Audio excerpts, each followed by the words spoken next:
네, 안녕하세요. 이원재 끝내주는 경제 1월 10일 수요일 라이브 시작하겠습니다. 이 일본 여성 이야기 한번 들어보세요. 오랫동안 소식이 끊겼던 아버지가 돌아가셨다는 그런 연락을 받았습니다. 근데 이 아버지는 어떤 아버지였냐면 이혼하시고 새 살림 차리시고 자식들 쫓아냈던 아버지였고요. 이 여성은 물론이고 자식들 결혼할 때 한 번도 안 오셨던 아버지셨어요. 그래도 예의상 조문을 다녀왔는데 몇 달 뒤에 다시 연락이 온 거예요. 그래서 아버지가 집을 하나 남겨놨으니까 상속을 받아라. 근데 알고 보니까 이 집은 시골집이에요. 그래서 아버지가 돌아가시고 나서 새로 얻은 부인도 떠나시고 이제 빈집이 될 처지가 된 집이죠. 근데 부인이 상속 포기 신청했으니까 자식들이 받아라. 이렇게 몇 달 뒤가 돼서 연락이 온 겁니다. 근데 이게 일본의 시골집은 팔릴 수가 없다고 합니다. 빈집으로 그냥 남아있게 되는 거예요. 근데 세금만 한 달에 100만 원 정도 내야 된다는 이야기를 또 들었습니다. 그런데 아버지 사망하고 그 사실을 인지하고 석 달 넘었다는 이유 때문에 상속 포기도 못한다고 그래요. 이 이야기가 일본의 나가누마 마스미라는 평범한 50대 여성 이야기인데요. 일본에서는 아주 흔하게 발생하고 있는 이야기라고 합니다. 돌연상속이라고 해서요. 먼 친척이나 또는 연락이 끊어진 부모님이나 이런 분들한테서 갑자기 상속받으라고 연락 와서 보면은 상당수가 빈집이라는 거죠. 근데 빈집을 받으면 굉장히 부담이 되는 이런 상황인 거죠. 일본이 우리나라보다 먼저 지방소멸이 진행됐잖아요. 지방소멸이 진행될 때 농촌이 먼저 소멸이 되죠. 이런 사회가 되면 집을 갑자기 상속받는 게 혜택이 아니고 부담이 되는 그런 상황이 된 거죠. 우리나라도 제도는 사실 비슷해요. 3개월 시한 넘기면 안 되는 그 상속 포기 못 하는 거, 그리고 예금 일부 꺼내 쓰거나 뭐 그러면은 상속 포기 못 하는 거, 이런 것도 비슷하고요. 다만 우리나라는 고령화와 인구 감소가 일본보다는 조금 늦게 따라가고 있죠. 그렇지만 빠른 속도로 따라가고 있고 곧 따라잡을 것으로 보입니다. 일본에서 벌어진 일이 이런 거예요. 농촌 지역에서 먼저 청년들이 떠나갑니다. 고령화되죠. 젊은 사람들은 들어오지 않죠. 어르신들은 점점 연세가 드셔서 결국에는 한참 뒤에 돌아가시기 시작합니다. 그렇게 되면은 그 지방에 인구 소멸이 일어나고 빈집이 넘쳐나고 그분들이 살던 빈집은 아무도 떠맡지 않으려고 하는 그런 사회적 부담이 되고 가족들은 상속 포기하고 폭탄 돌리기 하듯이 이 자산이 허공을 떠드는 그런 상황이 되는 거죠. 고령화하고 인구 감소가 굉장히 먼 얘기 같죠. 지방 소멸되는 거 내가 살고 있는 지역 아니니까 우리 일 아닌 것 같죠. 그렇지 않습니다. 이게 곧 일본을 아주 빠르게 따라가고 있는 우리들이 겪을 일입니다. 시골의 빈집만 문제는 아니잖아요. 농촌이 소멸되고 지방이 소멸되면요. 우선 의료 인프라도 문제가 됩니다. 일정 인구 이상 살지 않는 지역에서는 의사 구하기가 어려워지고 병원이 사라지는데, 예를 들면 이미 충청북도 단양에서 벌어지고 있는 일이에요. 보건소에서 근무할 의사 지금 공채하고 있습니다. 근데 사람이 없으니까 연봉을 점점점 올려서 공고를 내요. 그래서 지금 4억 2천만 원까지 올랐습니다. 그래도 지원하는 사람이 별로 없는데 아파트하고 별장까지 추가로 지원한다고 그래도 지원하는 사람이 별로 없다고 합니다. 병원만인가요? 학교 유지하기 굉장히 어렵죠. 폐교가 넘쳐나죠. 마트 사막이라고 들어보셨어요? 쇼핑 못하죠. 쿠팡 도시 지역만 배송이 되죠. 버스 터미널 더 유지하기 어려워집니다. 이게 다 농촌이나 지방에 계신 몇몇 분들이 겪을 일이 아니고요. 우리가 부담해야 될 비용이란 사실을 일본의 사례가 보여주고 있습니다. 이런 문제 중에 하나가 식량 위기입니다. 농촌이 사라지면 우리 먹거리가 계속해서 안전하게 지속적으로 공급될 수 있을까요? 오늘 뒷코너에서 남재작 소장님하고 같이 식량 위기 대한민국을 다룰 텐데요. 농촌 소멸 시대에 우리가 식량 위기를 맞게 되는 건지, 맞게 된다면 어떻게 대응해야 되는지 좀 깊이 있게 이야기해 보려고 합니다. 오늘 정책통에서는 윤영중 랩2050 대표하고요. 윤석열 대통령의 증권투자소득세 폐지 발표가 어떤 문제가 있는지, 대안은 뭔지 좀 깊이 있게 다뤄보도록 하겠습니다. 말씀 여기까지 드리고요. 윤영중 대표님 바로 모셔서 이야기 듣도록 하겠습니다. 네, 대표님 안녕하세요. 네. 네, 윤석열 대표님이 신년에 그 주식시장 가가지고 이 증권거래소에서 발표를 아주 화끈하게 네. 금융투자소득세를 폐지하겠다. 네. 이렇게 이 발표를 했는데요. 이게 제대로 잘 될 수 있을지 지금 논란이 굉장히 많은 것 같은데요. 우선 무엇보다 금투세가 뭔지 한번 좀 자세히 짚어주시고 시작해보죠. 일단 사실관계부터 좀 분명히 하면요. 그 윤석열 대통령께서 폐지하겠다라고 이렇게 말씀하셨지만 아직 금융투자소득세는 도입이 되지 않은 상태입니다. 아, 도입이 네. 안 됐는데 예. 폐지를 하겠다고 한 건가요? 법은 통과됐는데 보통 법이 통과되면서 바로 시행되는 법률이 있는가 하면은 통과되면서 2년 뒤 혹은 뭐 3년 뒤에 시행할 예정이다 이렇게 통과되는 경우도 있습니다. 금융투자소득세는 2년 뒤에 시행될 예정이어서 원래 2023년도 작년에 시행될 예정이었는데요. 또 2년이 연장돼서 원래는 2025년도에 시행될 예정이었으니까 아직 도입되지 않은 제도를 폐지하겠다라고 얘기한 것입니다. 그렇군요. 네. 그럼 그 시행되려고 했던 그 제도는 내용이 어떤 건가요? 그 금융투자소득세 그러니까 금융도 어려운데 세금도 어렵잖아요. 예, 소득세 다 어렵잖아요. 근데 쉽게 설명하면 이렇습니다. 여태까지 금융과 관련된 그 투자와 관련된 소득들을 굉장히 다양하고 복잡한 제도로 그 세금을 거두고 있었거든요. 근데 주식과 채권과 파생상품, 기타 여러 이제 금융상품에 투자한 모든 소득을 하나의 잣대로서 이제 그 일관된 잣대로서 과세를 하겠다는 게 금융투자 소득세인데요. 근데 이렇게 설명드리면 이게 도대체 무슨 얘기야? 이게 무슨 차이가 있는 거야? 이렇게 또 느낄 수가 있잖아요. 그래서 가장 쉽게 설명하는 방법은 기존과의 차이점입니다. 네. 기존과의 차이점은 주식에 대한 양도소득, 주식의 양도소득, 또 양도소득이라는 표현도 좀 어려울 수 있는데 쉽게 얘기하면 매매 차익입니다. 그러니까 주식 매매 차익에 지금까지는 거의 과세를 거의 안 했다시피 했거든요.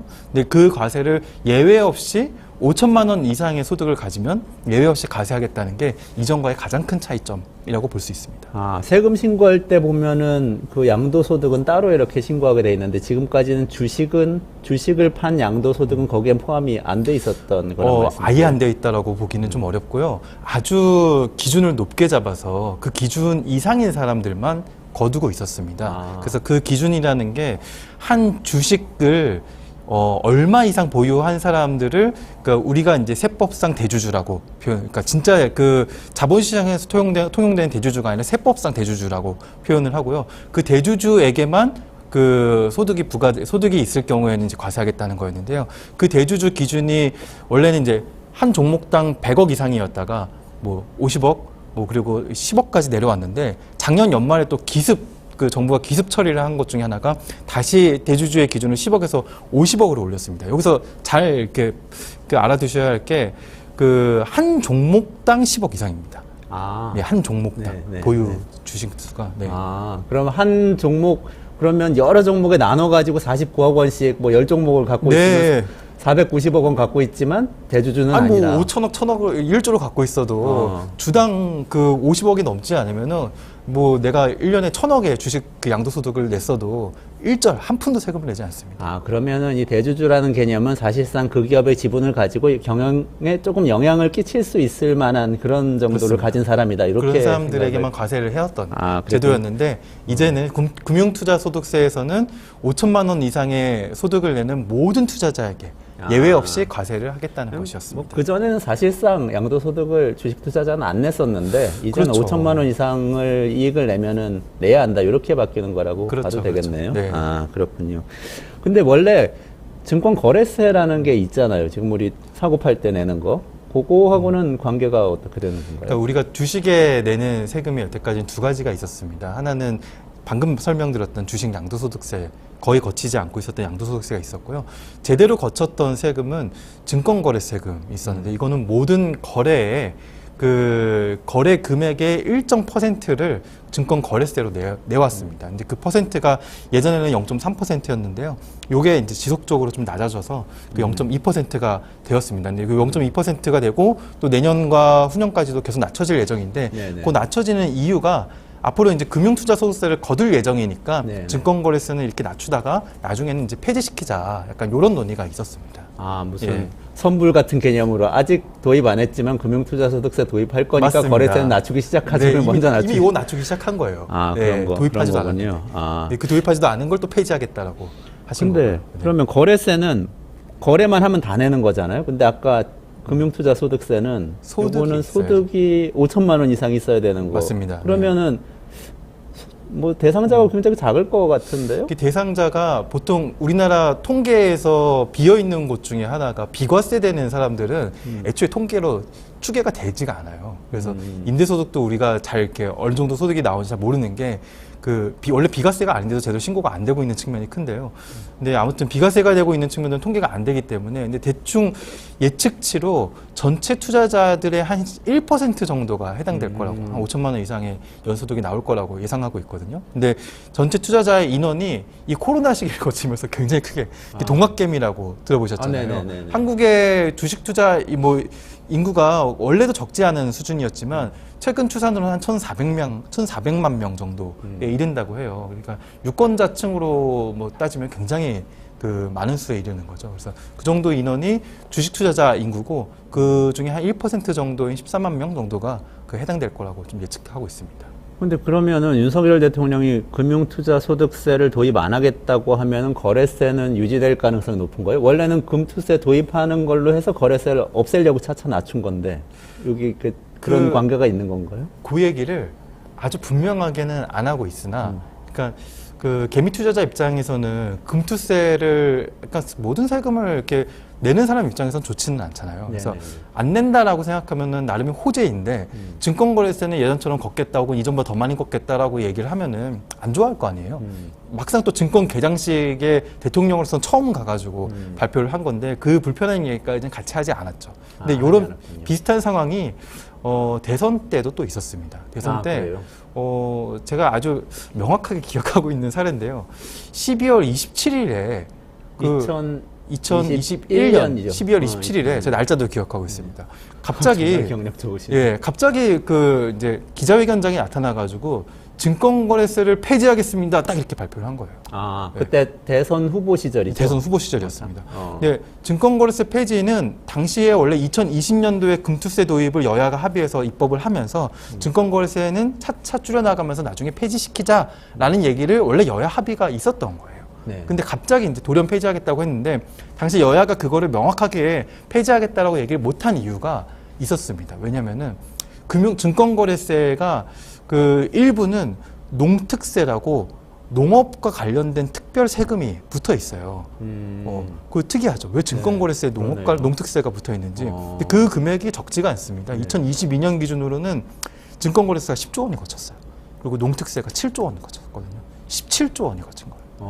그러니까 이걸 폐지하겠다는 건 17조 원의 세원을 포기하겠다는 거예요. 어마어마한 세수를 포기하겠다는 건데, 근데 문제는 10조 원은 그렇다 쳐도 이 농특세라는 그 세금은 농특세이기 때문에 요 금액은 그대로 농업특별회계로 들어갑니다. 그래서 농업 지원에 쓰이게 되거든요. 네네. 그러니까 농민들이 극렬 반발할 수 있는 그런 세제이기 때문에 쉽게 폐지한다라고 못했던 거예요. 근데 12월 27일에 갑자기 돌연 증권거래세 폐지를 한다라고 발표를 했다가 이게 좀 아니었나라는 생각이 들었는지 1월 27일 정확히 한 달 뒤였습니다. 정확히 한 달 뒤에 당시 페이스북에 7글자 공약 그 유행이었어요. 본인이 유행시켰잖아요. 여성가족부 폐지 이런 식으로. 근데 이것도 7글자를 일부러 맞춰가지고 주식 양도세, 양도소득세 줄여서 주식 양도세 폐지 이렇게 7글자 공약으로 갑자기 페이스북에 이게 게재를 한 것입니다. 그래서 한 달 전에는 거래세 폐지한다고 그랬는데 그 한 달 뒤에는 또 주식 양도소득세를 폐지. 다른 거잖아요. 그러니까 100억, 50억, 10억으로 이제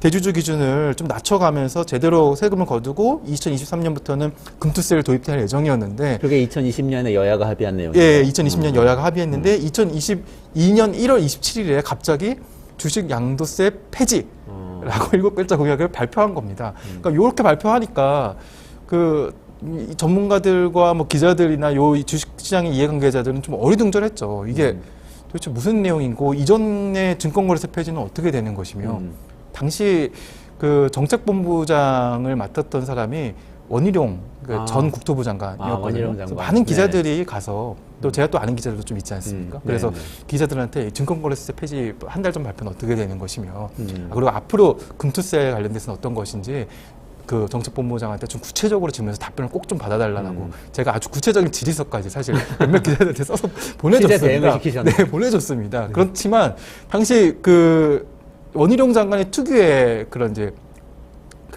말하는 이제 말투가 있는데요. 중요한 질문에는 능수능란하게 넘어가면서 그 거기에 대한 답변을 한 건 아닌데 마치 답변을 한 것처럼 하는 그런 느낌을 들게 하고 정작 거기에 대해서 어떻게 할 것인지 얘기를 안 하고 넘어가는 그런 특유의 스킬이 좀 있거든요. 스킬이라고 봐야 될지 기만이라고 봐야 될지. 저는 기만이라고 생각하는데 그때도 그렇게 넘어가면서 그 증권거래소는 어떻게 하는 것인지 금투세는 어떻게 하는 것인지에 대한 답변을 않고 넘어가더라고요. 네. 그런데 이제 저는 그 상황을 보면서 증권거래세는 어느 정도는 좀 존치시키지 않을까라는 것도 예상을 했었고요. 그리고 금투세는 폐지하고 싶어 하는 것 같은데 당시 여야 합의로 했었던 거니까 적당한 타이밍을 좀 보고 있는 것 같다라고 좀 예상을 했었습니다. 네. 아니 근데 저는 주식 투자자 입장을 생각하면은 나는 500만 원, 아니 저 5천만 원 이상 이익을 내고 그러지는 못하니까 그러면 거래세 없어지면은 조금 낫겠네? 그 금융투자소득세는 내가 낼 거 아니네? 이런 생각이 드는데 대부분 투자자들은 그런 입장이지 않을까요? 그렇게 생각 안 합니다. 이게 그 주식 투자자분들이 증권거래세는 잘 인식조차 못해요. 보통 내가 주식을 산 금액과 판 금액을 따져가지고 얼마의 매매 차익을 냈고 그 중에 증권거래세가 얼마였는지를 계산하는 사람들 별로 많지 않습니다. 내가 얼마 정도 이익을 얻었지 정도로 마지막에 계좌의 잔액 정도만 보지.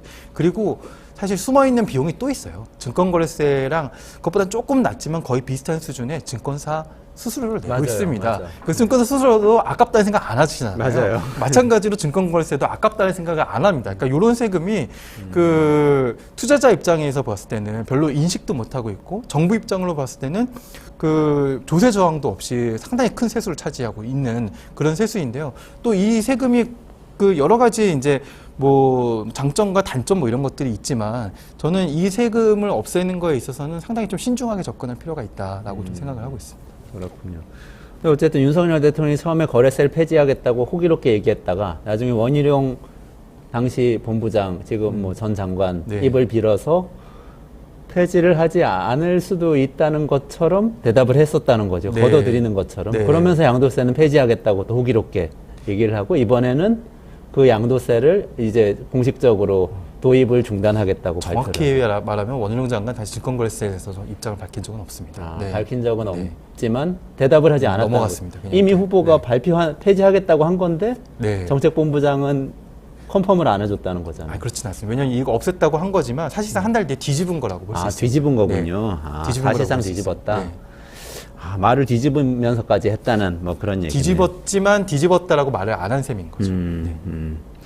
좋습니다. 그런데 그러면은 저는 이런 생각이 사실 있거든요. 전체적으로 봐서 우리는 일하는 사람이 참 세금을 너무 많이 내고 그 일을 하지 않고 그냥 돈을 버는 사람들은 세금을 너무 적게 내는 거 아닌가 하는 뭐 생각을 계속 해왔어요. 근데 정말 그런 건지 또는 이제 금융투자소득세가 그런 문제하고 관련이 있는 건지 그 부분을 좀 의견을 주시면 좋겠어요. 그러니까 지금 정치권의 핫 이슈는 김건희 특검법이잖아요. 네네네. 근데 저는 그것도 나름대로 뭐 필요하다고 생각하지만 진짜 중요한 논쟁이 그것보다는 이런 금투세라든지 자본과세를 어떻게 할 것인지 뭐 이런 것들이 정말 중요하다고 생각을 해요. 왜냐면은 이게 단순히 그 주식시장의 주식 투자자들에게만 관련이 있는 세금 제도가 아니고요. 우리 사회의 전체적인 구조를 어떻게 설계할 것인가의 문제거든요. 그러니까 쉽게 얘기하면 그렇습니다. 우리 세금이 지금 굉장히 여러 가지 경제 행위들을 차별하고 있어요. 차별하고 있다고. 예, 굉장히 우리 차별금지법이 뭐 도입되진 않았지만 헌법상 세금은 인간을 특히 경제적 행위를 상당히 많이 차별하고 있거든요.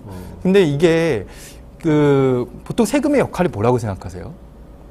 세금은 일단 국가 재정을 충당해가지고 그렇죠. 복지나 국방이나 맞습니다. 국가가 필요한 일에 공급. 같이 쓰는 거잖아요. 네. 당연히 다른 시장에서 공급되지 않은 공공재 공급, 정부가 해야 되는 역할의 비용을 충당하는 게 세금의 중요한 역할이잖아요. 네. 근데 또 한 가지 세금의 또 중요한 역할이 있습니다. 그거는 사회의 인센티브를 설계하는 것입니다.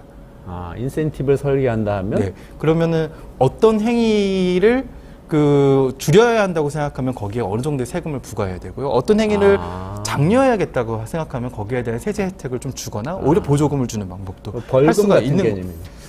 벌금이라고 표현하면 세금을 벌금이라고 표현하면 좀 어렵죠. 그러니까 지금 다양한 경제 행위에 어느 정도의 세금은 내고 있어요. 네네. 그러니까 이게 벌금이라고 표현하기는 좀 그런 게 우리가 근로소득세를 내는 걸 벌금이라고 표현하지는 않잖아요. 네네네. 근데 근로소득세에서는 예외 없이 그리고 어느 정도의 세율을 다 종합과세를 하고 있는데요. 근데 자본소득에 대해서는 왕왕 많이 누락이 되거나 비과세 혜택을 주거나 공제 혜택을 크게 주거나 하는 형태로 상당히 차별을 하고 있다는 거죠. 그래서 많은 국가들이 초기 발전 단계에 있을 때는 자본소득의 과세를 좀 미진하게 하는 그런 측면들이 있었습니다. 왜냐하면은 자본이 축적돼야 경제적 발전을 할 수 있었기 때문에.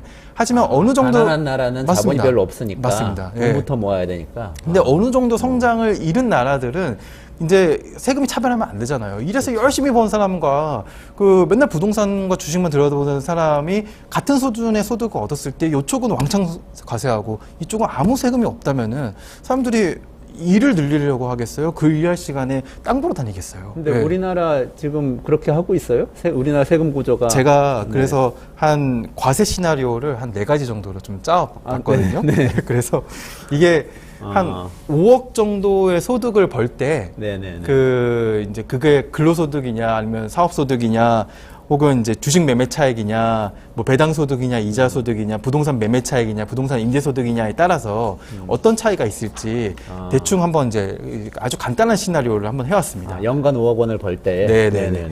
그래서 일단 근로소득, 네. 근로소득으로 5억 정도를 벌었을 때 어마어마하게 많은 소득이죠. 네, 이게 그렇죠. 우리 100분위로 사회 따지면 한 0.2% 정도 되더라고요. 가장 잘 나가는 엘리트 네. 노동자라고 할 수 있겠네. 그게 이제 이분이 다른 공제가 없다고 생각했을 때 한 1억 6천 정도 세금을 내더라고요. 5억 원 중에 1억 6천만 원. 공제가 없다고 생각했을 때. 네네네. 근데 실제로는 한 1억 4천만 원 정도를 냅니다. 이거는 제가 국세청의 소득 통계, 소득 분위 통계를 받아가지고 분석해 본 자료에서는 네네네. 1억 4천만 원 정도를 내더라고요. 그러니까 세율로 따지면은 한 28% 상당한 세금을 내고 있다고 볼 수 있습니다. 예. 30% 정도를 세금으로 내고 있네. 맞습니다.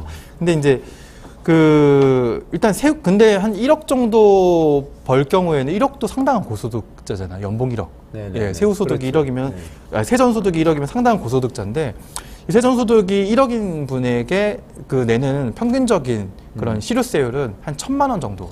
실효세율이 한 10% 정도가 됩니다. 10% 정도. 이게 OECD 국가들 중에 상당히 좀 낮은 편이긴 합니다. 네, 네. 근데 이제 주식 매매 차익으로 5억 원을 벌었다. 네. 아까 설명드렸잖아요. 네. 이 부분이 얼마를 벌었느냐 안 벌었느냐가 중요한 게 아니라 이 부분이 대주주이냐 안 대주주가 아니냐가 중요한 거고요. 아까 얘기했었던 한 주식당 50억 이상을 보유하지 않는 이상 일절 세금이 없습니다. 영원이에요? 네, 가상자산도 마찬가지고 똑같이 5억 원 벌었을 네. 때 내가 일해서 벌면은 1억 4천만 원이고 네. 주식해서 벌면은 영원? 영원입니다. 예. 그러니까 너무 차이 나네. 거래세는 내지 않아요? 그래서 아까 거래세는 우리 냅니다. 얘기했다. 네, 거래세는 내지만 오히려 이 거래가 이게 증권사들에서 내부 통계에서 늘 많이 드러나는 건데요. 거래가 잦은 사람들이 수익이 적습니다. 좀 오래 보유하고 있는 사람들, 정보가 어느 정도 있는 사람들은 그렇게 잦은 거래를 하지 않습니다. 하여튼 한 방에 투자 잘해가지고 5억 원 벌었다 그러면 거래세 거의 안 물고 그냥 그렇죠. 5억 원은 세금 한 푼도 안 내고 한 번에 탁 하면은 거래세 한 번만 내잖아요. 0.2% 한 번 낼 것이고 그 정도의 세금을 내요. 1년 내내 뼈 빠지게 야근해가지고 5억 원 벌 것 같은데 5억 원 근로소득 버는 사람 보통 컨설턴트거나 뭐 이런 일 많이 하는 사람일 거 아니에요. 그 사람은 네. 1억 4천만 원 맞습니다. 방금 계산했는데요. 5억 원에 0.2% 거래세 내면 100만 원 냅니다. 100만 원. 그러면은 1억 4천만 원인데 100만 원. 너무 차이가 나긴 하네요. 네, 그렇습니다. 네. 그러면 금융투자소득세 도입하면은 요게 좀 완화가 될 수 있을 거라는 금융투자소득세 얘기인가요? 도입되면은 5천만 원 이상부터는 이제 똑같이 종합과세가 되는 것이기 때문에 상당한 세수가 거치게 되는데 근데 이게 기존 제도와는 큰 차이가 있는 것이잖아요. 그렇기 때문에 물론 저는 지금 같은 상황을 어느 정도는 예견을 하긴 했거든요. 이게 무슨 얘기냐면은 윤석열 대통령이 금투세 폐지하겠다 이런 얘기를 신년 증권 개장식에 가서 얘기할 거라고 상상하지 못했지만 네네. 근데 지금 1,300만 명이 있는 주식투자자 인구에 또 총선을 앞두고 있는 상황에서 기존에 없던 5천만 원 이상의 소득을 거두면 예외 없는 과세를 하겠다라는 제도를 과연 우리가 예전에 여야 합의한 대로 그 시행이 될까 하는 것에 대한 어느 정도 좀 의문을 가지고 있었고 또 요거 도입을 전제로 증권거래세를 지속적으로 낮춰오는 것에 대해서는 조금 더 좀 다른 고민이 필요하다라고 생각하고 있었습니다. 왜냐하면은 아까 이제 우리가 그 세금이라는 건 도대체 어떻게 해야 되는 것이냐, 그렇게 차별할 필요가 없고 뭐 근로소득에 어느 정도 세금을 매기든 아니면은 자본소득에 세금을 매기든 어느 정도는 균형을 좀 맞춰줘야 되는 것이잖아요. 근데 그 균형을 맞춰줘야 되는 거는 우리가 장기적 방향성으로 가야 하는 것인데 단기적으로 욕심을 내면 오히려 장기적 방향성과는 반대 방향으로 갈 수가 있거든요. 이번 대통령의 발표가 대표적인 사례죠. 그래서 좀 속도에 욕심을 내려다 보면은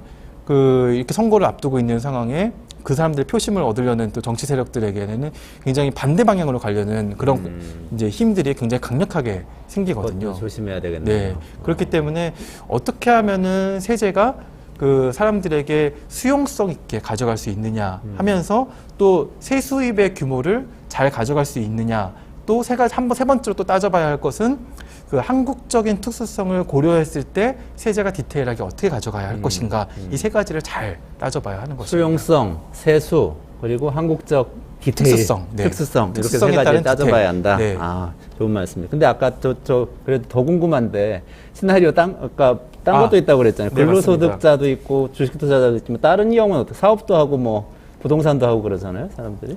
일단 금융소득 중에서 배당소득이랑 이자소득이 있는데요. 일단 배당소득과 이자소득은 그나마 1994년도에 금융투자 종합과세라는 게 도입되면서 네네네. 그 종합소득에 합산해서 아까 이제 얘기했던 소득세 그 세율대로 매기고는 있어요. 근데 2천만 원까지는 분리과세를 해서 상당한 혜택을 네네. 주고 있고요. 그리고 부동산 매매 차익, 이게 어마어마하죠. 부동산 매매 차익. 이거에 과세하는 걸 부동산 양도소득이라고 표현을 하는데요. 부동산 매매 차익도 1주택자에게는 비과세입니다. 12억 원까지는 비과세입니다. 그래서 2주택자, 3주택자들에게만 그 과세를 하고 있는데, 이것도 문재인 정부에서 중과세라고 해서 무거운 과세를 하는 제도를 도입했다가 1, 2년 만에 바로 이제 그 윤석열 정부가 들어서자마자 중과세한 부분을 바로 없애버렸습니다. 없애버렸죠. 네. 그래서 부동산 매매 차익도 7억 원에 집에서 사서 12억 원에 팔아, 요즘 그런 사례가 굉장히 많잖아요. 네네네. 5억 원 남긴 거죠. 네, 5억 원 딱 남겼는데 얘가 1주택자면은 세금이 없습니다. 아, 네, 영원. 영원입니다. 또 부동산 임대소득. 요거 얘기는 또 나중에 뭐 1시간 따로 잡아서 얘기를 해야 되는데요. 부동산 임대소득은 원래는 내야 돼요. 이게 2020년도 전까지는 2천만 원 이하는 다 비과세였어요. 네네네. 이것도 좀 이상하잖아요. 2천만 원 이하 다 비과세였는데 2020년부터는 2천만 원 이상은 과세하고 있습니다. 네네네. 그런데 진짜 과세하고 있느냐? 제가 통계를 다 찾아봤어요.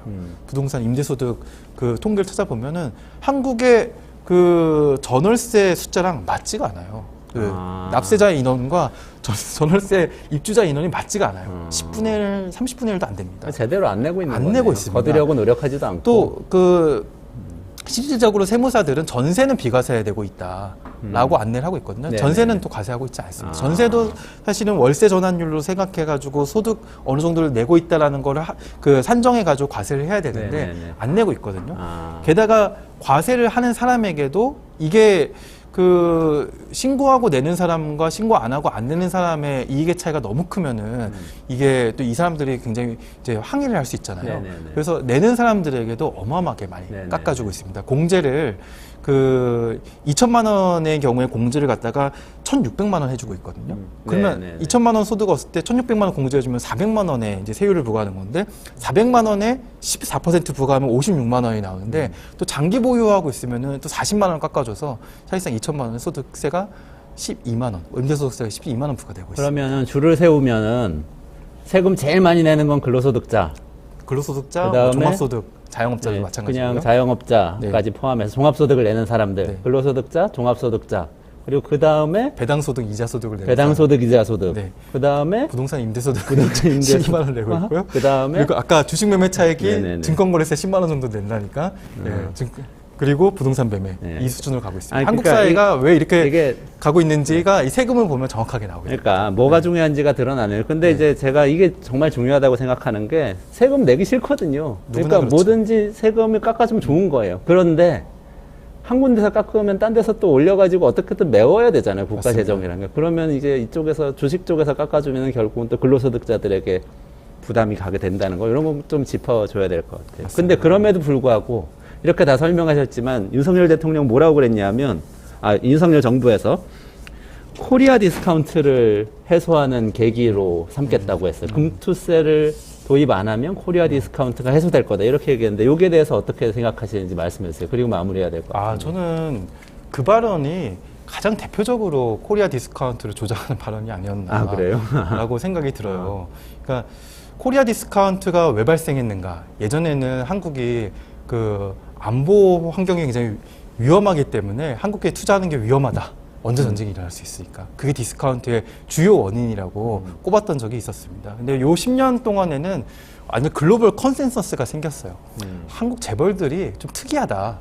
이 다수 주주들의 이익과는 그 정반대의 행동들, 자신들의 이익만을 위한 행동들을 극단적으로 추구한다. 이것에 대한 사례를 설명하는 사실 무한가지인데 오늘 좀 설명할 시간은 없으니까 그 정도로만 설명을 드리고, 사실 그게 결정적이거든요. 재벌 문제가 디스카운트 그렇죠. 원인이다. 예, 네. 다수 주주의 이익에 이제 그러니까 그 이 방송에 이진우 기자님 나오셔가지고 그 왜 태영그룹의 사재를 출연하는 게 문제다 이렇게 말씀하신 적 있잖아요. 네. 근데 이렇게 저는 얘기해 드리고 싶어요. 그러니까 예전에 한국 기업들은 그러니까 식료품 회사에 비롯되면은 식료품 주인들은 얼마든지 거기서 물건을 뺏어 먹고 잘 팔리는 것들은 자회사 만들어서 거기서 공급시키고 이런 식의 행동들을 해왔던 거예요. 근데 그 막상 그 회사 망하려고 그러니까 여태까지 빼먹었으니까 당신들이 어느 정도 책임을 져야 되는 거 아니냐라는 취지예요. 근데 이제 자본시장을 원리 원칙대로 적용한다면은 주식회사에서는 유한 책임이기 때문에 그 자기 사지를 터는 건 이상한 거거든요. 근데 한국 주식시장의 특수성, 한국 기업의 특수성들이 있었던 거죠. 그게 코리아 디스카운트의 핵심 원인이고 정부는 그거를 방치해 왔습니다. 제도적으로 그걸 막는 행위들을 하지 않았어요. 근데 지금 금융투자소득세 같은 제도 때문에 이렇게 투자자들의 휘둘리면서 이해관계자들의 포획되는 그런 행위들이 어쩌면 코리아 디스카운트를 해소시키지 못하는 가장 중요한 그런 환경, 정부의 환경이 아닐까라고 생각을 합니다. 여기서 이해관계자에게 포획된다는 거, 이해관계자는 누구예요? 여기서는 주식 투자자들, 주식 투자자들. 그리고 뭐 기업 환경에서는 뭐 그런 대주주들, 재벌뿐만이 아니라 중소기업들도 좀 마찬가지입니다. 그래서 대주주들입니다. 네. 코리아 디스카운트라는 말을 오용했네요, 윤석열 대통령이. 그러니까 원래 이 말은 재벌 문제 때문에 한국 시장이 저평가돼 있다, 이 얘기할 때 쓰는 말이었는데 갑자기 금융투자소득세가 들어온 건 굉장히 뜬금없다, 이런 말씀이시네요. 그렇군요. 네, 오늘 이 정도로 마무리해야 될 것 같은데, 네, 오늘 말씀 잘 들었고요. 어쨌든 금융투자소득세는 도입을 이렇게 갑자기 도입을 안 하겠다고 한 것은 코리아 디스카운트를 오히려 조장하는 행동이다, 이렇게 결론을 내려주신 거죠. 맞습니다. 거꾸로 말하면은 지금 다른 나라들 다 자본이득 과세하고 있는데 네네네. 디스카운트 발생하지 않고 있잖아요. 그렇죠. 네. 네. 알겠습니다. 네, 오늘 말씀 감사합니다. 네, 네. 수고하셨습니다.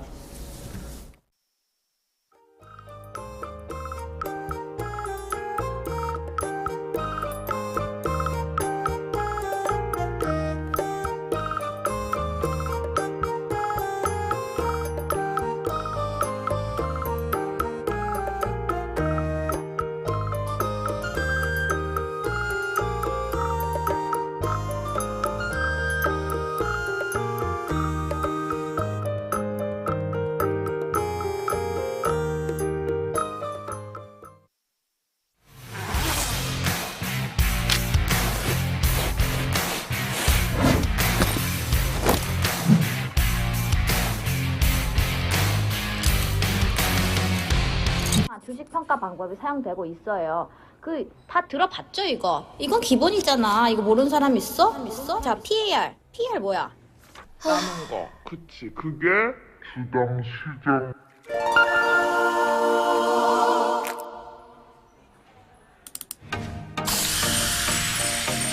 걱정 마세요.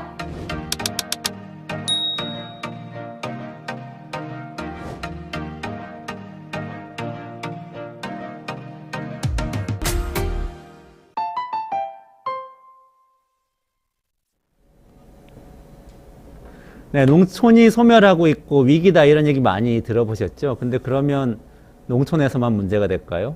우리 모두에게 문제가 될 수 있습니다. 식량 위기가 올 수 있어요. 식량 위기 대한민국 이 주제를 가지고요. 농촌 소멸 문제론을 남재작 한국정밀농업연구소 소장님하고 나눠보려고 합니다. 네, 소장님 어서 오세요. 네, 안녕하세요.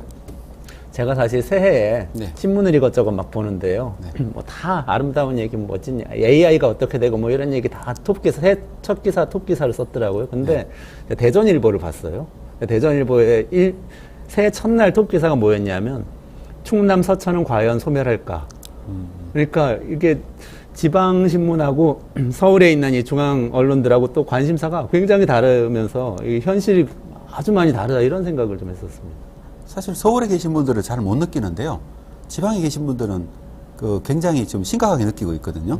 예를 들면은 우리나라 인구 통계를 보면 2060년도 정도에 우리나라 고령화율이 한 44%쯤 된다고 얘기를 하고 있거든요. 네. 65세 이상이. 네. 근데 이제 농촌을 가면은 예를 들어 의성군 같은 경우는 지금의 고령화율이 44%쯤 됩니다. 아, 지금 벌써 2060년인 거예요, 그러면? 그렇죠. 그러니까 2060년에 우리나라가 무슨 일이 벌어질지 보고 싶으면은 농촌에 가서 보시면은 그게 우리 서울에서 보게 될, 물론 서울은 약간 다르겠죠, 그죠?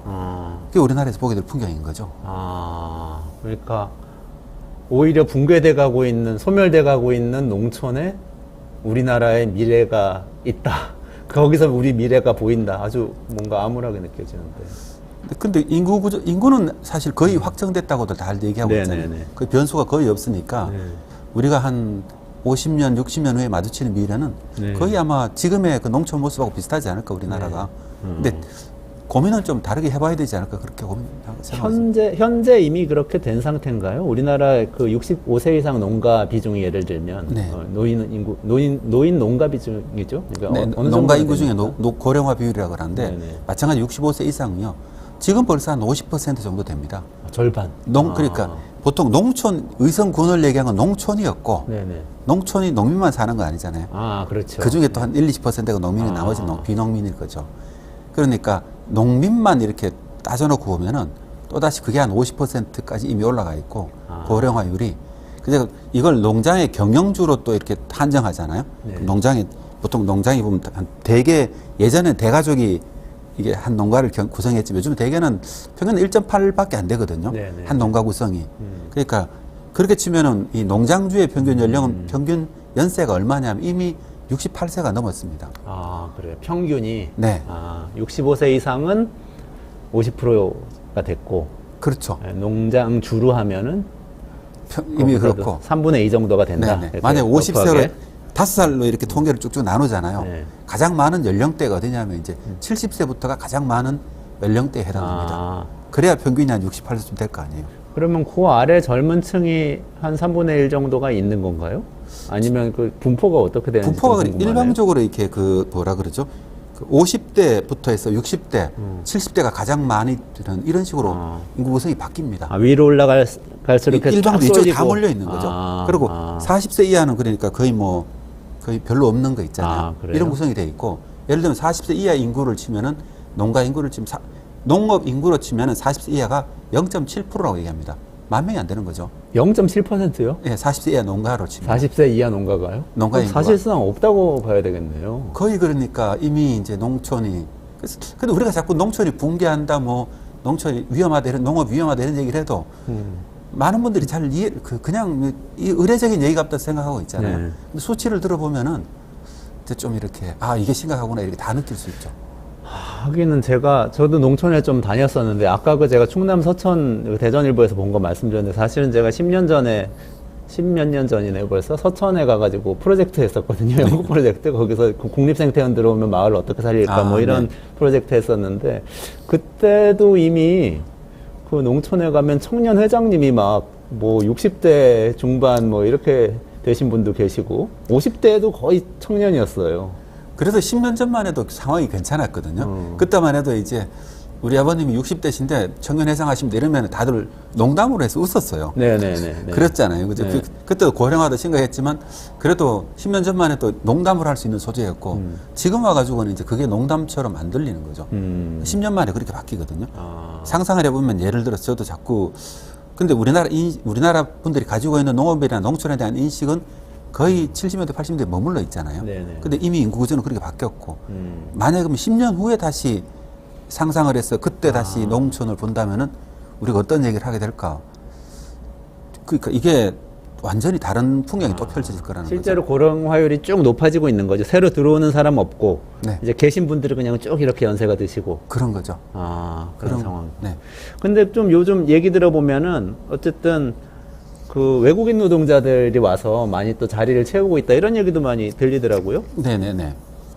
외국인 사실 그러니까 이미 오래전부터 있잖아요. 농촌에서는 이 변호사 같은 경우는 기교를 하거든요. 그러니까 외국인이 별로 들어올 여지가 별로 없고 근데 반농사 중에서도 예를 들면은 그 고령지의 배추 농업 같은 것, 그다음에 고추를 따거나 부부가 따는 경우도 있지만 이제 대량으로 약간만 규모가 커지면은 사람 손을 빌려야 되거든요. 네네네. 그런 경우는 노동력을 예전부터 농촌에서 품앗이라고 했었잖아요. 마을 사람들이 같이 노동력을 나눴거든요. 농작물의 특징이 한꺼번에 있거든요. 그러니까 짧은 시간에 동시에 다 수확을 해야 됩니다. 그러다 보니까 이제 품앗이라는 게 자연스럽게 농촌 문화로 정착됐는데 농촌 인구가 다 고령화되다 보니까 이제 일손을 빌릴 수가 없는 거죠. 그 갭을 메꾼 게 외국인 인력들이었거든요. 근데 이제 이미 이제 그게 굉장히 심각해지다 보니까 고령화가 뭐 내년 같은 경우 올해 같은 경우에는 예를 들면은 이미 그 고령 인구를 벌써 한 70% 정도 늘린다고 이렇게 얘기를 하고 있더라고요. 네.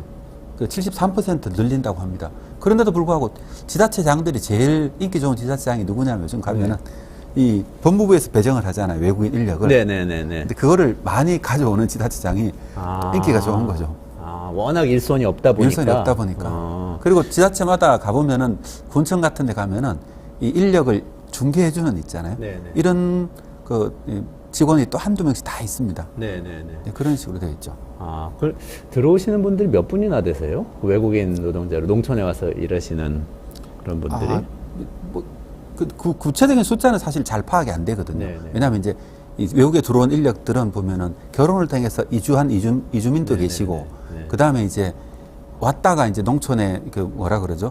이렇게 등록되지 않았지만 이제 합법적으로 있거나 이런 분들이 이게 팀장이라는 분들이 있어가지고 10명, 20명씩 이렇게 단체로 이렇게 농을 다닙니다. 이렇게. 네네. 이런 분들도 있고, 그 다음에 정식으로 허가받아가지고 고용 허가제 있잖아요. 네네. 그쪽을 통해 계절 근로자 이런 걸 통해서 들어오시는 분들이 있는 거죠. 네네. 그래서 내년도에 이제 고용 허가제하고 그다음 계절 근로자 해가지고 농촌은 특정한 시기에만 인력이 필요하잖아요. 많이. 네네네. 그렇게 짧게 들어오는 경우들이 있거든요. 네. 그렇게 들어오는 분들이 내년 같은 경우에는 38,400명으로 2023년이죠.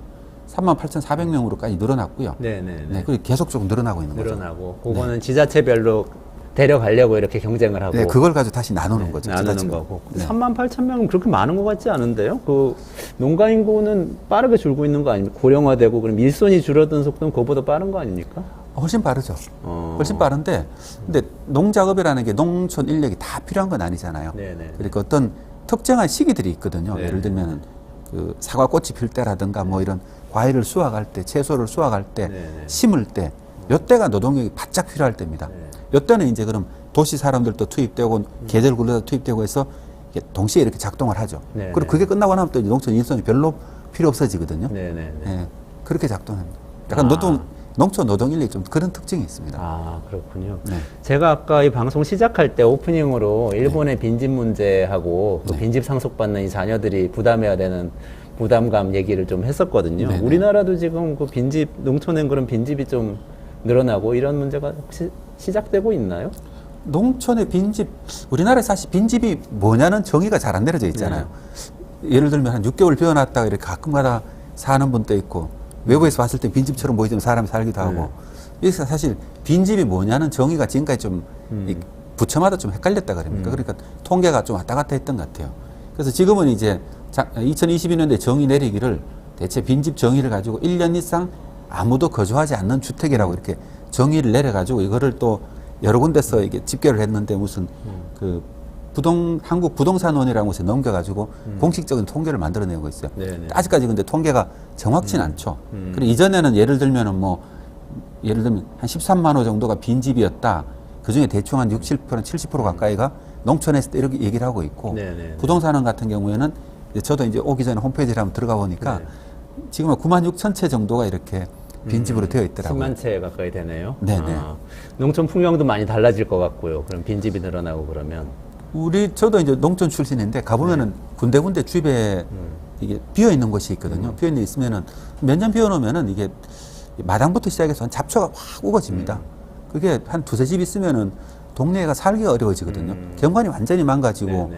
사실 그런 마을에서 살기는 굉장히 어렵잖아요. 네. 그것 때문에 빈집을 정비한다 이런 여러 가지 대책들이 나오는데 사실 그게 쉽지가 않잖아요. 재산권 문제라 가지고. 네. 그래서 여러 가지 제도들을 예를 들면은 빈집을 방치할 경우에 강제로 철거한다든지 아니면은 이 계속 공고를 해 수리를 하라고 한다든지 자금을 지원한다든지 하는 이런 정책들이 계속 만들어지고 있습니다. 그렇군요. 근데 쉽지는 않습니다, 그게요. 제가 완전 도시 사람이거든요, 사실. 농촌에서 살아본 몰랐습니다. 적이 없습니다. 그래서 진짜 도시인 입장에서 한번 이렇게 생각을 네네. 해볼게요. 그러면, 우리들은 우리 세대부터 시작하고 다 농촌을 떠났어요. 네. 농촌에 있던 사람들 다 도시에 와서 저하고 같이 지내고 있으니까. 네. 부모님들은 계속 연세가 드시고, 그러니까 고령화율은 올라가고, 농가 경영자들 다 고령화되고, 지금 고령화된 분들이 농가 경영자 중에 한 3분의 2 가까이가 되는데, 이것보다 더 올라가면 이제 정말 80%, 90%가 정말 고령농이 되는 이런 상황이 그렇죠, 금방 그렇죠. 올 거고, 그게 5년, 10년 안에 오게 되잖아요. 네. 그런 상황이 오고,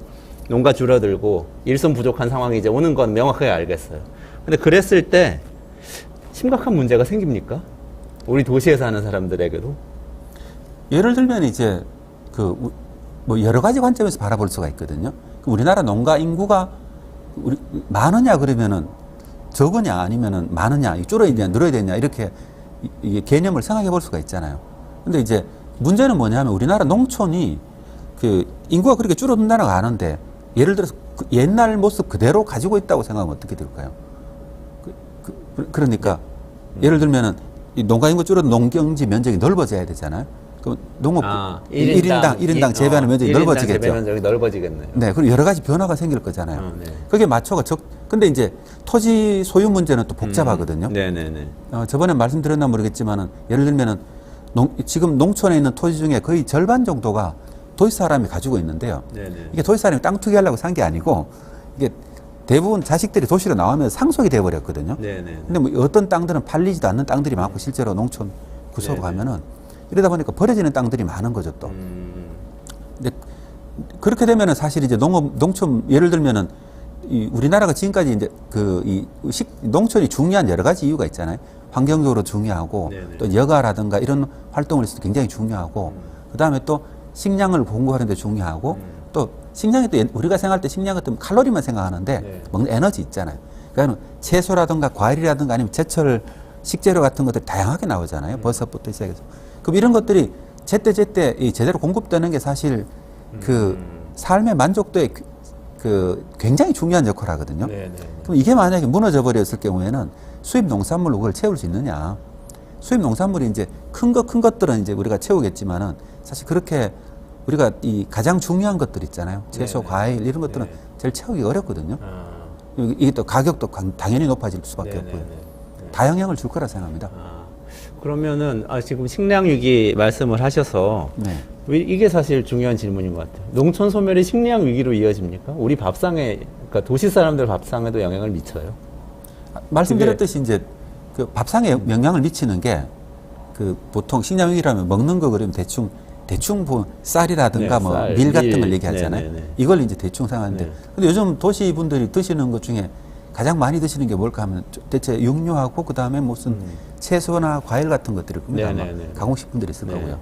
근데 그 어떤 관점에서 보느냐에 문제인 거죠. 확실하게 뭐 가격은 예를 들면은 이 상태로 만약에 이렇게 다른 농촌도 계속 변화하고 있거든요. 네네. 변화하게 되면 사실은 대응을 해야 되죠. 대응을 해야 되고 그러니까 식량 위기를 우리나라 문제에서만 보는 거는 이제 물가라든가 다양성 문제. 네네. 예를 들면 도시 사람들이 도시에만 살지 않잖아요. 네네. 주말마다 이 농촌으로 가기도 하고 요즘은 세컨하우스 개념에서 농촌이 저렇게 등장하기도 하고 또 뭐 가을마다 초등학생들 부모님들은 또 농촌 가가지고 체험활동 같은 거 하기도 하고 농촌이라는 게 이제 굉장히 여러 가지 역할을 하고 네네. 있잖아요. 그런 역할 자체가 다약화가 되는 거죠. 다 없어지는 거죠. 네. 그리고 또 식량 위기, 전통적인 관점에서 식량 위기 그러면 대충은 이제 칼로리 문제에서는 수입하는 것도 의미하잖아요. 네. 곡물류. 네. 곡물류 같은 걸 의미하는데 문제는 이제 우리나라가 사실 농업이 이게 바뀌어가면서 해외 농업에 대한 어떤 그 영향도 커져야 되거든요. 네네네. 근데 사실 그게 안 커지고 있는 게 네. 우리가 이제 식량 위기의 또 다른 하나의 문제인 거죠. 그러니까 식량 위기를 조금 다르게 정의하시네요. 예를 들면 이제 쌀 같은 거 우리 많이 생각하는데 예를 들면 네. 쌀 재배는 큰 문제가 없을 수도 있겠다. 뭐 이런 생각도 아까 기계화가 많이 돼 있다고 해서. 근데 밀은 수입해야 되는데 근데 그러면 우리 농촌이 붕괴하는 거하고 밀 문제는 직접적인 연관은 없는 것 같고 그렇지만 채소나 과일 같은 아까 말씀하신 것들은 또 우리 농촌에서 그때그때 공급을 해줘야 우리 식탁에 올라오는 건데 이거는 문제가 많이 생길 수도 있겠다. 네, 그렇죠. 그건 기후변화 문제라든가 육류도 마찬가지고. 육류도 뭐 이제 그건 이제 기후 문제라든가 여러 가지 문제가 있고요. 네. 그래서 상대적으로 육류 같은 것들은 기업화가 잘 돼 있거든요. 네네네. 채소 같은 경우도 이제 요즘은 스마트 팜이라고 대충 많이 들어보셨을 텐데 규모화 된 농업이 많아져 가지고 어느 정도는 이제 이게 지원하고 있고 노지에서 재배되는 작물이 이제 그러면 우리 양념 채소리라는 것들이 있습니다. 대체로 이제 그 양파라든가 고추라든가 뭐 이런 작물들 있잖아요.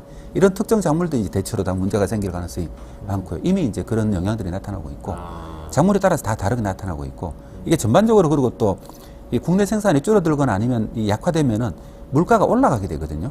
근데 식량 작물 우리가 곡물류 있잖아요. 이 작물들은 되게 가격이 안정적이거든요. 식품 물가를 구성하는 건 대개 다 그러면 육류라든가 채소가 이제 대부분을 구성을 하고 있잖아요. 이게 비용 지출은 그쪽에서 가장 많은 거죠. 그래서 우리가 식량 위기라고 얘기를 하면은 많은 분들이 이제 뭐가 모자라는 걸 얘기하는데 그것도 이제 하나의 위기고 다른 하나의 위기가 뭐냐면은 물가가 계속 올라가는 거거든요. 식품이 지출되는 비용이. 그렇게 되면 이제 뭐 예를 들면은 낮은 소득 계층에 계신 분들은 그 식품 가격이 10%, 20% 오르면 이게 가처분 소득 대비 굉장히 비용이 높아져 버리잖아요. 그러니까 굉장히 힘들어지는 거죠. 채소, 과일, 그리고 고기를 사 먹기가 어렵게 될 수도 있다. 너무 비싸서 사 먹기 어렵게 될 수도 있다는 게 식량 위기다. 이렇게. 물가가 전반적으로 올라가는 거죠. 그렇군요. 그러니까 뭐 부족해진다는 거는 이게 나타나는 게 뭐냐 가격으로 나타나잖아요. 그렇죠. 가격으로 나타나게 되는 예를 들면은 우리가 3,000칼로리를 드시던 분들이 예를 들면은 뭐 한 2,700칼로리를 먹어도 이 생활하는데 전혀 문제가 없잖아요. 네네. 필수 영양소는 다 충족이 되니까. 그러니까요. 그러면 이게 어느 정도는 줄더라도 이 견뎌 나갈 수는 있거든요. 네. 그러니까 이게 오히려 건강한 식단일 수도 있고. 하지만 우리가 이걸 어떻게 바라보느냐. 예를 들면 식량 위기를 안보랑을 정의를 할 때 필요한 그 영양소나 아니면 필요한 수요 있잖아요. 이거를 충분히 제공할 수 있냐는 게 정의를 가지고 있거든요. 그러면 다시 좀 돌아가서 얘기를 해보면요. 아까 농촌에서 핵심적인 문제가 인구 줄면은 재배 면적이 늘어나는데 네. 거기에 따라서 뭔가 제도가 좀 갖춰지지 않으면 문제가 생길 수 있다. 이렇게까지 말씀하셨던 것 같은데 그게 어떤 문제입니까? 그게 이제 자연스럽게 그럼 농촌이 농경지가 이제 농가가 줄게 되면은 이 경작 면적이 넓어지게 되잖아요. 네네. 경작면이 넓어져야 되는데 사실 이게 좀 어려운 문제가 있거든요. 이게 잘 안 되고 있는 게 있거든요. 그래요? 왜냐면 아까 전에 말씀드렸듯이 토지가 우리나라는 토지 소유 구조가 굉장히 분산되어 있거든요. 작은 뭐 지금 또 우리나라 농경지는 농간 한 1.6헥타 정도밖에 안 되고 평균 경작 면적이 네네. 굉장히 작은 거죠. 소유 구조는 굉장히 또 흩어져 있고 이러니까 이게 넓어지려 그러면은 농경지가 여기 있고 바로 옆에 붙어 있으면 넓어질 거로 생각하는데 그게 아니고 이 소유자가 다 다르잖아요. 네. 내가 경작을 하고 싶어도 여기 하나 있고 저기 논이 하나 있고 이러면은 경작이 힘들어지는 거죠. 네. 농기가 왔다 갔다 해야 되잖아요. 그러니까 이제 가능하면 토지가 모여 있는 게 좋거든요. 경작이 넓어지려 그러면 그래야 농사를 지을 수가 있잖아요. 근데 우리나라 제도가 이걸 막고 있죠. 제도가 맡고 있다고? 제도가 막고 있다기보다는 이게 그러면 만약에 그 한 가지 방법은 내가 토지를 사야 되면 못 구입하잖아요.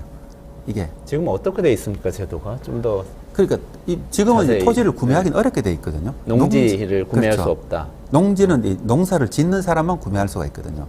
그게 경자유전 경자유전 원칙 원칙이죠. 헌법에 있는. 헌법상 경자유전이. 네. 우리나라 헌법에 경자유전 원칙을 택하고 해방 시절에 또 이거 토지 분배를 했잖아요. 네네. 옛날엔 지주들이 가지고 있던 걸 가지고 이렇게 네. 다 나눠지다 보니까 이게 소유구조가 다 분산돼 있어요. 네네네. 분산돼 있는데 옛날에는 좋았거든요. 농민이 한 7, 80% 됐었잖아요. 네네네. 그때는 바람직했는데 네. 요즘 와서 농민이 한 3, 4%밖에 안 되거든요. 네. 이 시대에 줄어들다 보니까 근데 소유구조는 너무 많고 이러면은 요즘은 또 농기계가 커졌잖아요. 이 수익을 내려 그러면은 농기가 비싸자거든요. 네. 뭐 억대 가니까 네. 이 농경지가 붙어 있는 게 좋은데 또 인력도 수급이 돼야 되고 근데 이제 농지가 분산돼 있으면 그게 잘 안 되죠. 그래서 이제 이런 문제를 어떻게 할 거냐 하는 게 좀 남아있죠. 근데 이제 소유 구조를 구매를 통해서는 할 수 없으니까 토지를 빌려야 되잖아요. 임대를 줘야 되잖아요. 네네. 근데 우리나라의 뭐라 그러죠? 특별한 경우가 아니면 이렇게 임대하는 게 불법이거든요. 그래요? 농지은행이 있지 않습니까? 농지은행이라든가 농촌에서 이제 이런 임대가 실질적으로 행해지고 있죠. 행해지고 네네네. 있고 농지은행을 통해서도 가능하기도 하고. 그렇지만 이제 예를 들어서 이제 어떤 기업이 만약에 기업이라 그러면 농업기업, 농기업이래. 네네네. 제가 들어와서 농사를 짓겠다 이러면 이제 이건 어렵죠. 그래서 이건 농민만 농사를 지을 농업법인, 영농조합법인만 이걸 할 수 있게 되어 있거든요. 그러니까 지금 좀 정리를 해보자면 다 이제 연세가 드시는데 네. 연세가 드셔서 본인이 농사를 못 지으시게 돼도 농지를 누구한테 넘겨서 누군가가 모아서 농사를 짓게 만들기가 굉장히 어려운 제도이다. 이렇게 지금 말씀하시는 거죠. 그렇죠. 현실적으로는 네네네. 현실적으로는 이게 안 되는 건 아닌데 네. 만약에 누가 이제 기업적으로 이렇게 하려 그러면 문제가 생기죠. 예를 들면 약간 좀 이렇게 애매한 위치에 있다 그럽니까? 법상으로는 가능하게 돼 있습니다. 가능하게 돼 있는데 네네네. 예외적인 규정이 예외적인 경우에 가능하거든요. 네네네. 네. 아니 저는 그런 게 그게 가능해졌다는 얘기를 좀 들었던 것도 같아요. 경북에서도 뭐 사례가 있다고 하고요. 근데 이 현실적인 문제들이죠. 그 혹시 경북 경북 네. 소개를 좀 해주시죠. 네, 경북에서 이제 저도 이제 최근에 그 뉴스를 한번 보고 있었는데 예를 들면은 농촌 마을 같은 경우에는 이 너무 많은 노인들이 있잖아요. 네. 그 사실 농사를 짓기 어렵거든요. 사실 농사를 도시분들은 농민들이 직접 농사를 지은다고 하겠지만 이게 농작업이라는 걸 다 농민이 하는 건 아니거든요. 근데 쉽게 예를 들면은 논을 갈려 그러면은 트랙터를 불러야 되잖아요. 네네. 근데 작은 농가가 트랙터가 없잖아요. 그럼 옆에 트랙터를 빌려 쓰지 않습니까? 네네. 그러면 이제 수확을 할 때도 마찬가지입니다. 콤바인이라는 걸 쓰는데 이것도 안 가지고 있거든. 대부분 농가들은 네네. 이것도 빌려서 씁니다.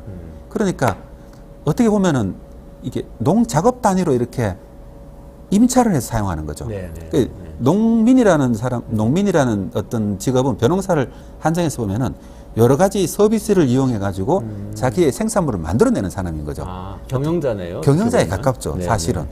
근데 이제 우리나라의 처음 이런 농업이라는 제도가 만들어질 때는 그런 개념이 전혀 없었잖아요. 네. 그때 지금은 이제 한 농가가 대부분 한 명, 두 명이 구성으로 돼 있다 그랬잖아요. 네. 근데 옛날에는 보면은 대여섯, 일곱, 여덟 명이 한 농가를 구성했잖아요. 네. 근데 시대가 다 바뀐 거죠. 아. 시대가 다 바뀌었는데 인식이나 제도는 이제 과거의 법제도 그대로 가지고 있거든요. 거의 남아 있거든요. 근데 이제 경북에서는 이런 현실적인 문제가 있으니까 이게 옛날부터 들녘 경영체라고 있었어요. 정부들이 들녘 경영체. 네. 그러면 옛날부터 농민들이 개별 농기계를 빌리는 것도 힘들거든요. 왜냐면 농기계를 가진 사람 입장에서는 저기에 딱 요만한 거를 하나 갈아주려고 내가 농기계를 끌고 저까지 가면은 예를 들면 이 기름값이 더 나온다 이렇게 생각할 수 있잖아요. 아, 그렇죠. 네. 그러니까 이 농기계를 가진 사람 입장에서는 제일 유리한 게 뭐냐면은 토지가 한꺼번에 몰려가지고 이렇게 해야 이게 자기가 이제 수익이 높아지겠죠. 네네. 그러니까 네. 농민들 입장에서는 농기계 빌리기가 쉽지 않은 거예요. 그러면은 이런 문제가 실제로 현장에 일어나고 있는 문제거든요. 네네네. 그러니까 이 문경에서는 어떻게 했냐면은 농업법인이라는 곳에서 농경지를 다 위탁을 받아가지고 이 경영을 한 거죠. 경영을 한 다음에 배당금을 농민인데 넘겨준 거죠. 아, 그럼 농민들이 주주가 된 셈인가요? 거의 그렇게 되는 거죠. 근데 이게 법적으로는 애매하거든요. 네. 근데 네. 이제 이게 이렇게 하면 또 좋은 게 뭐냐 하면은 예를 들면은 보통 농가가 이제 논을 400평, 500평 아니면 많이 가져도 1000평, 2000평 가지고 있을 거 아니에요? 네네. 이 정도 농경지를 가지고 있을 경우에는 벼는 이제 심어야 되니까 심고 뭐 예를 들면 거기다 뭐 콩을 심거나 아니면 다른 걸 심거나 하기가 약간 좀 불편하다 그럽니까? 네네. 이게 투자 대비 수익이 잘 안 나오는 거예요. 또 아, 어차피 농기계를 다 그렇군요. 또 해야 되니까 농기계도 잘 없고. 근데 이제 이 들녘 경영지에서 한 게 뭐냐 하면은 토지가 굉장히 한 100헥타르쯤 이렇게 모았더라고요. 아, 그래요. 네. 그러면 이제 여기가 여러 가지가 가능해지는 거죠. 벼를 심기도 하고 그다음에 콩을 심거나 아니면 감자를 심거나 해가지고 이게 뭐라 그러죠? 수익성 높은 경영이 가능해지는 거죠. 이모작도 네. 가능해지고. 이러니까 오히려 농사를 지을 때보다 더 많은 배당금을 배당을 했더라고요. 농민들이 있는데. 아, 농사를 지어서 직접 버시는 것보다 배당금 수입이 더 많았다고? 더 커졌죠. 오. 저도 그래서 보면서 이걸 좀 더 이 뉴스 기사만 봐서 저도 그런데 한번 네. 사례 분석을 좀 해보려고 그러고 있거든요. 아, 그렇군요. 저도 이것도 한번 이런 생각을 많이 했는데 예를 들면은 농경지가 작게 있을 땐 사실 할 수 있는 게 별로 없습니다. 이게 농기계를 빌리고 이런 불편함을 감수해 가지고 내가 얻는 수익이 상대적으로 작잖아요. 근데 이제 규모가 커지면은 이게 농기계라든가 이런 거는 쉽게 조달이 가능하고 비용도 싸지는 측면이 있잖아요. 이게 논에서 있는 경우는. 그랬을 경우에는 수익은 똑같이 생산성은 좀 높아지거든요. 기계화가 될 생산성은 좀 높아집니다. 그러니까 이게 또 투입 비용은 줄어들고 생산 그 수익은 높아지니까 자연스럽게 이제 이게 효율성이 높아지는 거죠. 네. 그래서 이게 일어나고 있는 일, 저도 이제 항상 이걸 주장하고 있었고 그래서 하나 사례를 보고 굉장히 좀 뭐 좋은 사례라고 생각하고 있습니다. 그러면 뭐 이렇게 정리를 해보자면요, 남 소장님, 고령화 농가의 이 식량 위기가 오지 않게 만들 대안은 규모를 키우는 방법을 제도화하는 것이다. 이렇게 말씀을 주장하시는 건가요? 그건 아니고요. 이 고령화 때문에 어쩔 수 없이 규모가 커지잖아요. 커지는데 문제는 이제 규모를 자연스럽게 그냥 커지는 게 아니고 휴경지들이 많이 생기거든요. 농촌에 가보시면 실제로 많은 논들이 그냥 버려진 논들이 많습니다. 이게 한계농지부터 아니면 중간중간에 버려진 것도 많거든요. 그래서 저는 이 여주는 굉장히 평야잖아요. 거기 가도 이제 비어있는 논들이 많더라고요. 왜 이런 문제가 생기냐면 이게 옛날에는 이 농경지가 누구 건지 다 알았잖아요. 한 마리 살았으니까. 지금은 사실 이게 마을 주민이 다 바뀌고 하면서 이 농지가 누구 건지 잘 몰라요. 그 마을에 사는 사람들도. 그러니까 이게 원활하게 안 되는 거죠.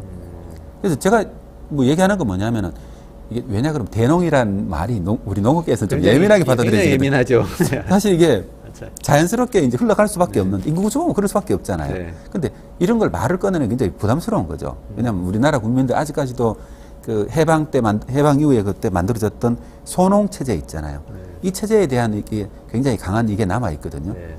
강한 남아 있다 보니까 그렇지만 이제 인구 구조라든가 아니면은 벼농사 같은 경우는 이 문경의 예처럼 이렇게 들녘 경영체를 하거든요. 이게 수십 년 된 얘기 이미 해오던 그 옛날에 잘 안 됐거든요. 왜냐 그러면 이게 그때만 해도 젊었잖아요, 분들이. 그리고 또 기계화 같은 율이 떨어졌고. 그러니까 이 들녘 경영체 핵심은 대단위로 이렇게 공동 작업하는 데 특징이 있거든요. 그래 효율이 높아집니다. 근데 옛날 같았으면은 개별 농가들이 자기가 직접 노동력을 투입하는 게 좋다고 생각했을 수 있잖아요. 그러니까 이제 농지 집적 효과가 잘 안 나타났죠. 근데 요즘은 노령화 되다 보니까 이게 그리고 또 효율이 좋아지다 보니까 이게 이제 나타나기 시작했고. 근데 이제 이게 본격적으로 되려 그러면은 이런 농업을 그러면은 이 농작업 서비스를 제공한다고 생각할 수 있잖아요. 이걸 직접 농민이 했대지만은 그럴 경우에는 이 농촌에 그러니까 농작업 서비스를 해주는 기업들이 많아지는 게 좋습니다. 그러니까 농업법인이라고 할 수 있겠죠. 이런 게 많아지면 사실은 농촌은 점점 농사짓기가 유리해질 거잖아요. 그러니까 경영은 단순해지고 그리고 이걸 서비스해주는 농업기업들은 늘어나는 게 좋죠. 개인이 이걸 제공할 수도 있고 아니면은 뭐 약간의 농업법인 형태로 제공할 수도 있고. 저는 그렇게 농업이 그렇게 바뀌어갈 건데 그럴 수밖에 없잖아요. 이 구조를 보면은. 근데 문제는 이제 우리가 그런 토론이 좀 일어나야 되죠. 그렇게 필요하다. 그러면 기업들은 어떤 역할을 해야 되고, 뭐 기술 투자라든가 아니면 이렇게 변화가 필요하잖아요. 이런 것도 일어나야 되죠. 그러면 정부는 이게 그럼 이런 거에 대해서 합법적으로 어떤 식으로 지원하게 만들 거냐. 이런 제도적 개선 같은 거 만들어져야 되고. 그런 논의들이 좀 활발하게 일어나야 되죠. 지금 논의가 좀 부진한 상태인가요? 사실 말씀드렸듯이 이제 우리 이 인식이 잘 안 바뀌거든요. 이게 특히 농업에 대한 인식이 잘 안 바뀌니까. 아니 저는 네덜란드의 그 가족농이지만 굉장히 대농인 사례들 좀 가서 보기도 하고 말씀도 듣고 그랬었거든요. 또 뭐 키부츠 같은 데도 생각이 나고 그러면서 규모화해가는 거 국가마다 또 전략이 굉장히 있겠다 이런 생각이 많이 좀 들었습니다. 말씀 들으면서요. 마지막으로 좀 한 말씀 해주시고 마무리를 오늘은 좀 해야 될 것 같은데요. 사실 우리나라 농업이라는 것은 어쩔 수 없이 급격한 변화를 있을 수밖에 없거든요. 그러니까 좀 대부분 근데 이 방송을 드시는 분들 도시분들이 많이 들으실 거잖아요. 그러니까 농업이라는 게 변화의 기로에 서 있고 이런 변화가 있으려고 그러면 사실 외부의 지원이라든가 관심이 많이 필요하거든요. 그리고 또 요즘 귀농 귀촌하시는 분들도 굉장히 많잖아요. 귀농 귀촌을 할 때 예를 들면은 이 지방자치단체에서는 귀촌 정책을 귀농 정책을 많이 늘리거든요. 늘리면 뭐냐면은 도시 사는 사람들이 땅을 작게 사게 돼요 또. 그래서 어떻게 보면 귀농 귀촌 정책이 이런 어떤 변화 같은 거를 흐름을 좀 이렇게 어렵게 만드는 경우도 있고 이런 막 이렇게 지금은 이렇게 막 뒤죽박죽대가 일어나고 있는 것 같아요. 우리가 그런 미래를 농업이란 미래를 어떻게 가는 게 맞을 거냐. 예를 들면 식량 관점에서, 농업 관점에서, 농종 관점에서, 아니면 또 비즈니스적인 관점에서 다양한 각도로 바라볼 수 있잖아요. 네. 그럼 이런 방향성들이 다 이렇게 엉켜지다 보니까 현재는 플러스적인 정책과 마이너스적인 정책이 동시에 막 충돌하고 있거든요. 네. 사실 이런 논의들이 좀 활발하게 일어나가지고 기존에 있는 정책들이 좀 하나씩 이렇게 정리가 돼가면 어떨까. 그런 생각을 좀 하고 있습니다. 그렇군요. 네. 아유, 고맙습니다. 어쨌든 저는 조금 희망이 생기는데요. 고령화를 어떻게 보면 좀 기회로 삼아서 좀 규모 있는 농업 경영이 가능한 시스템을 같이 만드는 논의를 좀 해보자. 이렇게 네. 좀 얘기하신 거죠. 기술도 좀 활용을 하면서. 그렇죠. 근데 이게 사실은 유럽 농업이 있잖아요. 네. 유럽 농업도 한 1900년대, 1910년, 20년대에는 우리나라하고 똑같았을 거잖아요. 네. 대충 뭐 네. 우리나라 비슷했을 거거든요, 지금. 그렇지만 그 네덜란드 농업 혁신 사례를 보더라도 농업 정책은 결국 토지 정책이었거든요. 네. 근데 우리나라는 이 토지를 못 건드리잖아요. 투기나 뭐다 이런 식으로 다 있다 보니까 토지 문제를 안 건드리고는 사실 농업이 다음 단계 한 단계 못 나갑니다. 그래서 좀 그렇군요. 이런 논의가 좀 활발하게 있었으면 좋겠다 이런 생각을 하고 있습니다. 좋습니다. 너무 감사드리고 그 대안에 대한 얘기 나중에 다시 한번 좀 말씀 드려야 될 것 같아요. 네, 알겠습니다. 네, 오늘은 여기까지 좀 말씀 나누겠습니다. 네, 네, 수고하셨습니다. 고맙습니다. 네, 이원재 끝내주는 경제 오늘도 우리 사회 문제와 또 대안에 대한 이야기 잘 들었습니다. 내일도 12시 반에 다시 찾아뵙겠습니다. 네, 고맙습니다.